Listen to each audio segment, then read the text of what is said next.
இலங்கையில் முன்னாடி பார்த்தீங்கன்னா ராஜபக்சே இருந்தார். என்னமெல்லாம் கொடுமை செஞ்சாலும் உங்களுக்கு தெரியும். இலங்கை மக்கள் எல்லாம் அவரை ஓட ஓட விரட்டி விட்டாங்க.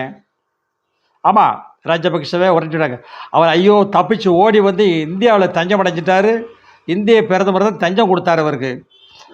பழையபடியும் பாருங்கள், ரணில் விக்ரமசிங்கே தேர்வு செஞ்சாங்க இல்லையா? மக்கள் அவர் நல்லவர் நினச்சி அவரை தேர்வு செஞ்சாங்க. திருப்பியும் ராஜபக்சே உள்ளே வந்துட்டார். பலபடியும் அரசவையில் உட்காந்துட்டாருங்க. உள்ளே உட்காந்துருக்காரு. ரணில் விக்ரமசிங்கே எங்கே இருக்கார் தெரியுமா? சிறைச்சாலையில் இருக்கிறார். எதற்கு? லஞ்சம், கம்சன். எவனுமே நல்லவன் கிடையாது தெரியுது. இப்போ அரசியலில் பார்த்தீங்கன்னா யார் நல்லவனே இப்போ நம்ப முடியலைங்க. புரிஞ்சுக்கிட்டு நடத்துங்க. இதே மாதிரி தமிழகத்தில் ஒரு நிலைமை வந்துடக்கூடாது. இலங்கை மாதிரி வந்துடாமல் பஞ்சம் தலை விரித்தாடுகிறது இலங்கையில். புரிஞ்சுக்கங்க.